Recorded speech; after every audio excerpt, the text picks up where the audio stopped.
afraid would happen? Where is that coming from? And when I got really honest with myself about it, the fears were actually very specific.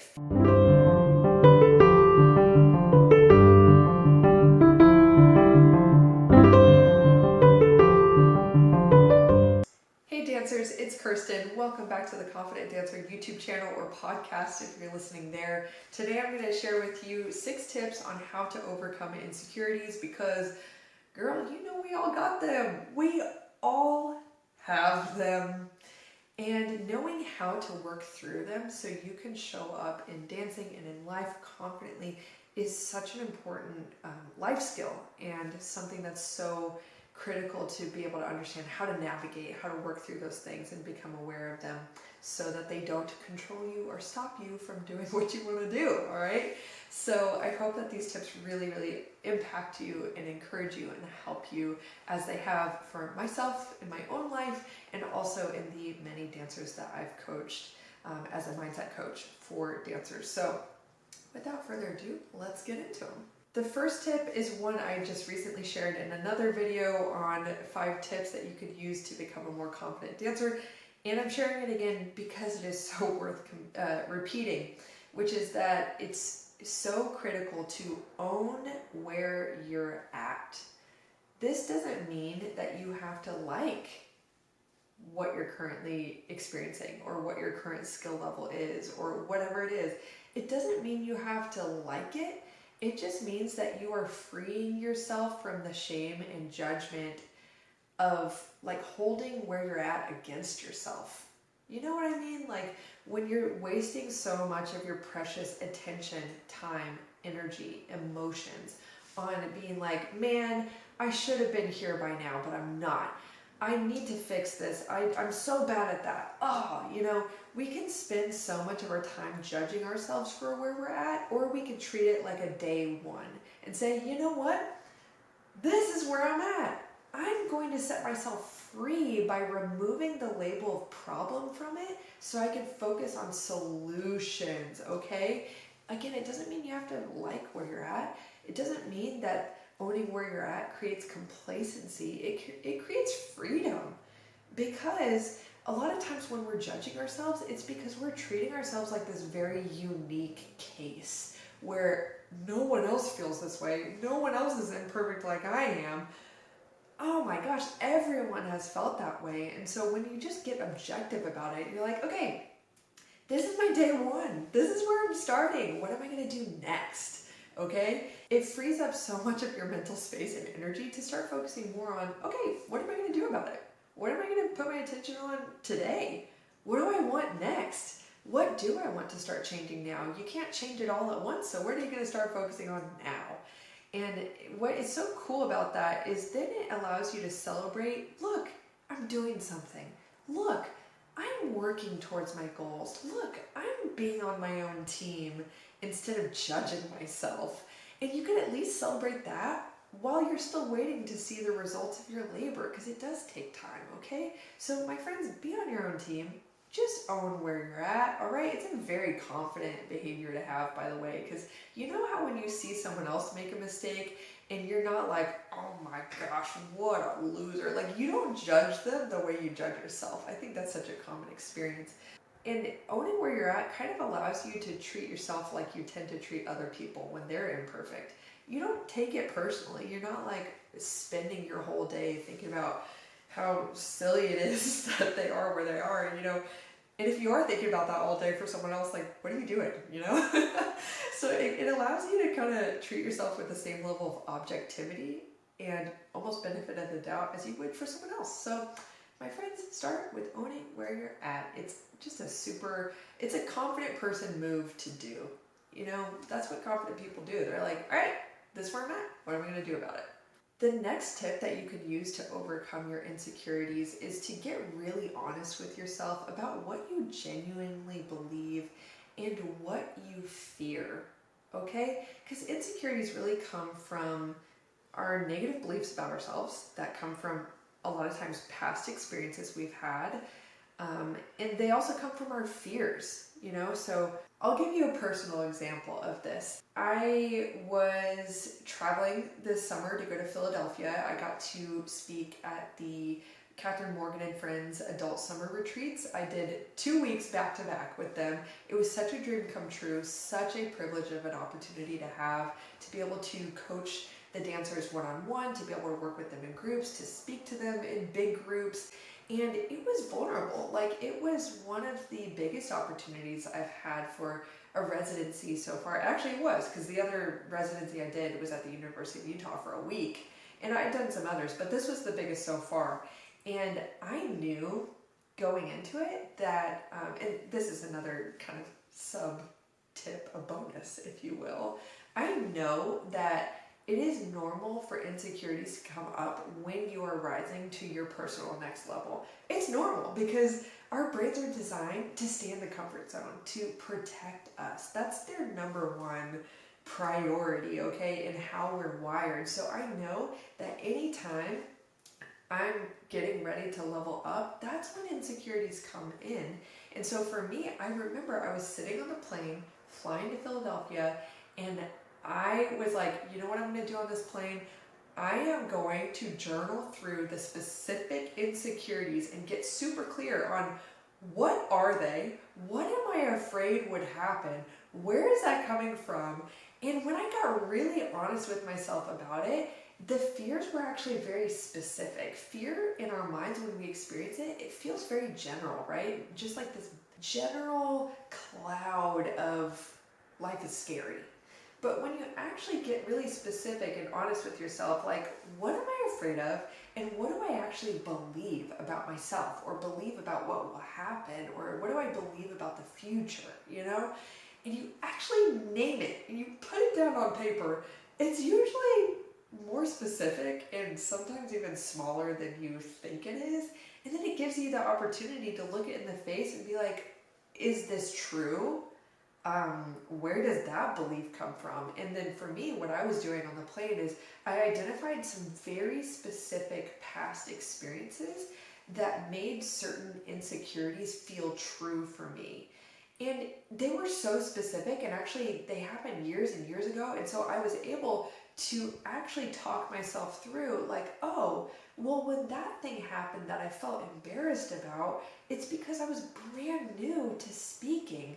And I was very sensitive about feedback, but I'm so grateful I got that feedback because it helped me to be better. And there's actually nothing wrong with me needing feedback. And it was actually nice of that person to let me know, even if it was abrasive, that I could have done that better. So that's actually not a problem at all. You know, and I was able to talk myself through it and then come to a place of, I listed out, and this is something you can do with yourself too. It's just intuitively what tends to come up when you actually get honest with yourself and you look at your beliefs and your fears in the face. I was able to list out, okay, even if this fear came true, what would I do about it?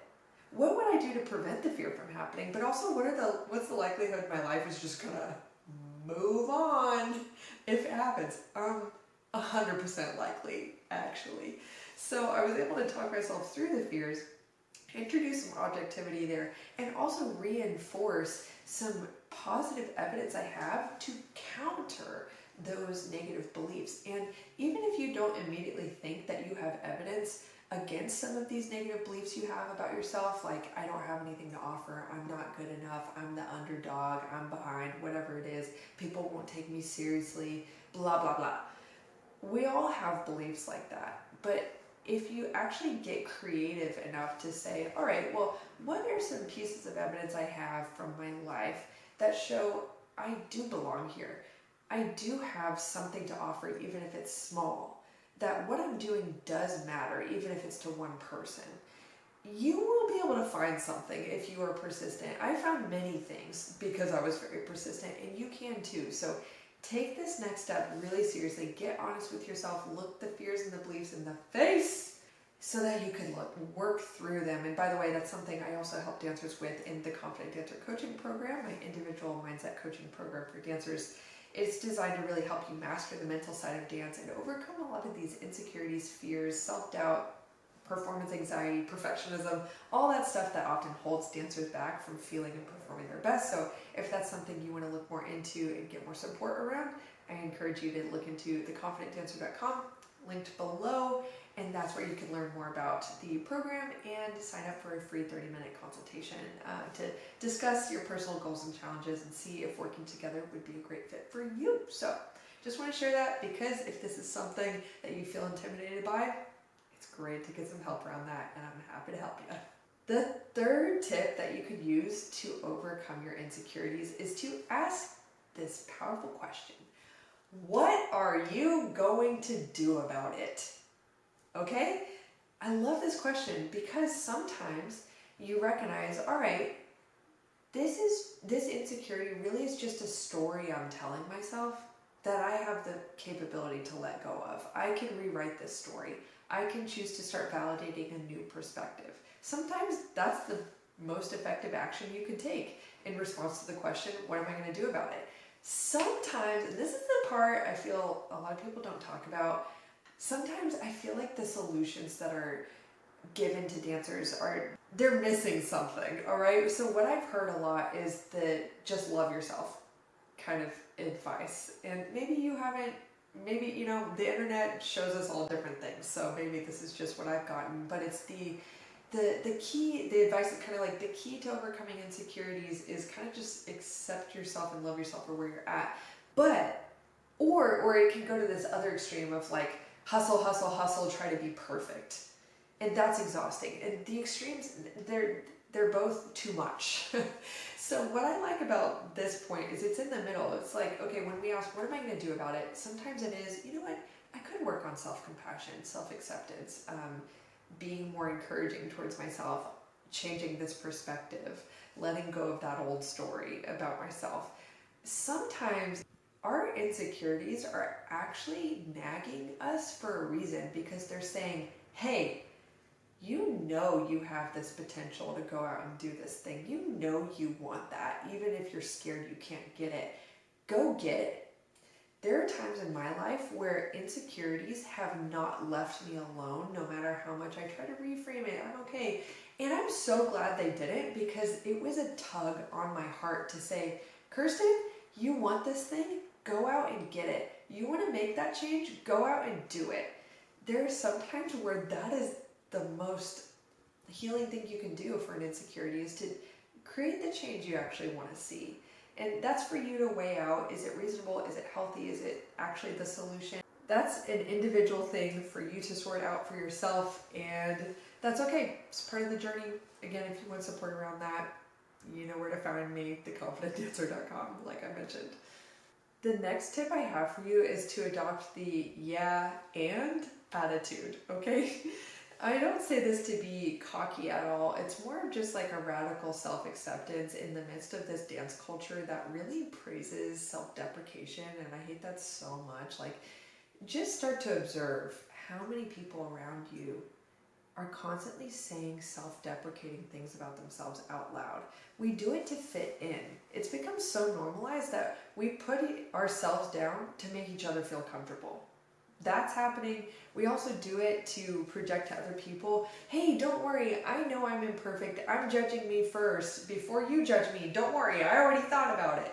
It's like a vulnerability thing where you're like you're trying to create this like shield of, I'm already judging myself so it'll hurt less when you judge me. We gotta stop that, okay? So when you actually adopt this yeah and attitude, I don't mean it to be cocky. It's just this attitude of being like, of course I have things to work on. It's kind of like the own where you're at tip, the self-ownership.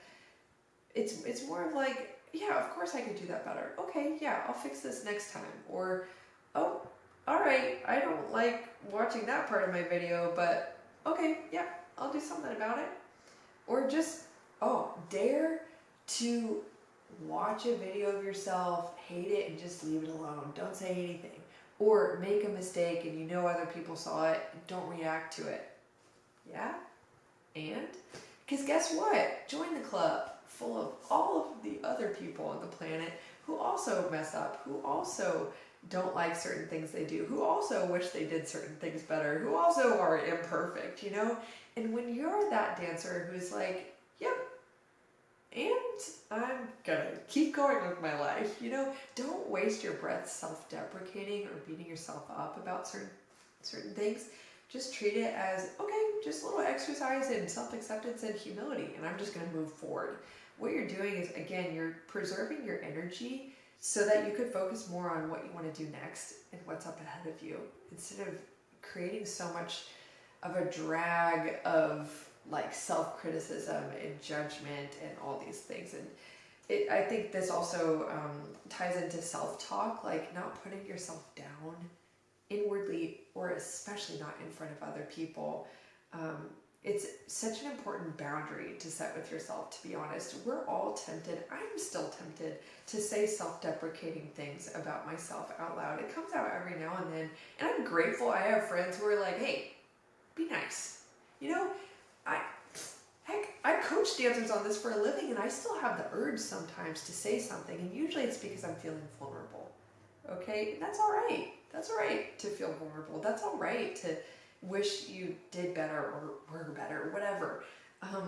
But there's something really nice about actually choosing to be on your own team and really setting that boundary of, I am absolutely not going to say self-deprecating things or put myself down. Even if I can pass as like, oh, it's just a joke, I'm just being funny, like, let's just stop, okay? The next tip is to stop projecting, okay? What a projection is we are taking what we think and feel about ourselves, and we are putting that onto someone else and assuming they see us the same way. They're thinking the same thing. As humans, we're actually projecting all the time, like literally all the time.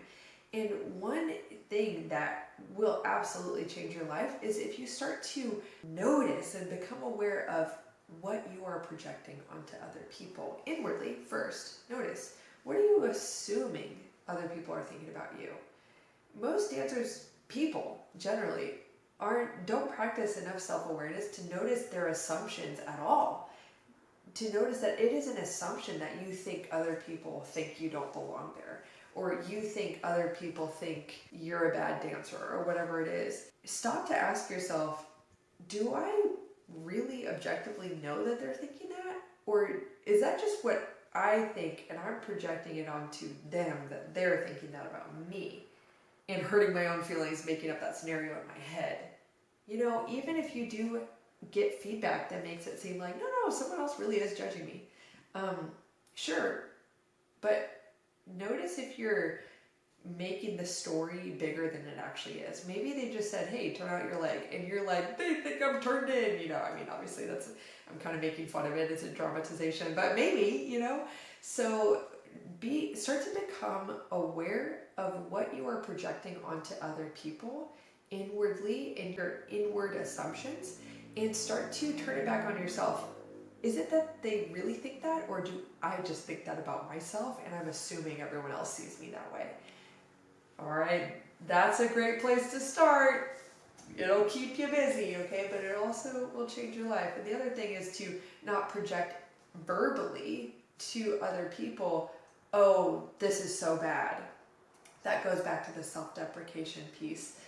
If you are self-deprecating out loud, you're also training other people, hey, this is how I see me, you should see me this way too. Do you really want other people to hyperfixate on your mistakes? I know deep down we don't. So let's stop projecting onto other people that they're seeing the worst in us and start owning, no, it's me seeing the worst in me. But guess what? The good news is, guess who's in charge of your opinion of yourself? You! And if you don't like your opinion of yourself, you can change it. And this leads me to my very last point, which is to work on your own opinion of yourself first, rather than relying on other people to externally validate you so that then you feel like you have permission to think well of yourself. So often dancers are waiting for external validation to give them this sense of permission, like, okay, now I'm allowed own that I'm good at this thing. Now I'm allowed to feel good about myself. Now I'm allowed to have a good day or whatever it is. And I know that part of this is just sadly so baked into dance training, even from a young age. It gets our brains trained to think that way. Like, oh, someone told me good job. Okay, now I can feel okay. Someone told me to fix this. They seem mad at me. Our little brains like can't really comprehend that, and so then we end up externalizing our self-worth and our opinion of ourselves. So I have a lot of compassion for where that comes from, and it's not your fault. I mean, that being said, I also can't assume like what the source of this is for you, but just wanted to put it out there if that resonates with you. Okay, so well, that being said, no matter where the fixation on external validation is coming from for you, it is your opportunity and your responsibility to start working on your own opinion of yourself, my friend. This goes back to that point of being really honest with yourself about what you genuinely believe, okay? You can start to develop a more empowering opinion of yourself, both through changing your perspective, changing your mindset, but also sometimes there is an action component to this. You know how when you have confidence in a friend, it's because you trust them. You trust them to show up for you. You trust the kind of person that they are. You see the best in them and you trust those qualities. Confidence, in one way, it can be said that it's a process of developing a good reputation with yourself. And sometimes if you're always beating yourself up, if you're not following through on what you say you're going to do, you're not being as disciplined as you say you want to be, if you're not showing up in the way that you personally want to see yourself show up, that's also another component to self-esteem and developing an empowering opinion of yourself. And my friend, that's something I still work on to this day.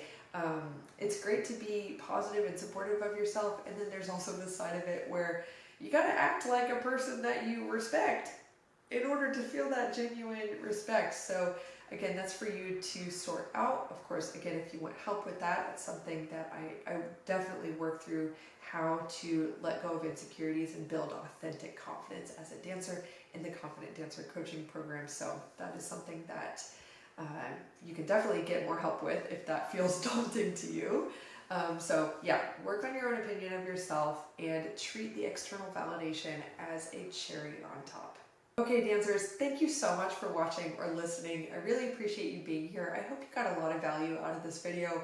I know I spoke quite bluntly, but I want you to know it really is all coming from a place of love. Like, I share this truth in love because I know what it feels like to spend my time being insecure, and I know how much it affects the lives of thousands and thousands of dancers across the world and people, you know, but I feel specifically called to work with and speak to and encourage dancers. So I just want the absolute best for each one of you. Genuinely, I say that from the bottom of my little heart, and I want all of you to feel as confident as you want to be. I want all of you to feel free from these insecurities that hold you back and prevent you from really having the dance life and the whole life that you want to live and being the person you want to be, feeling the way you want to feel. I just want that freedom for you because I've been on both sides, and I can tell you that breaking free from insecurities, again, it doesn't mean I'm perfect, but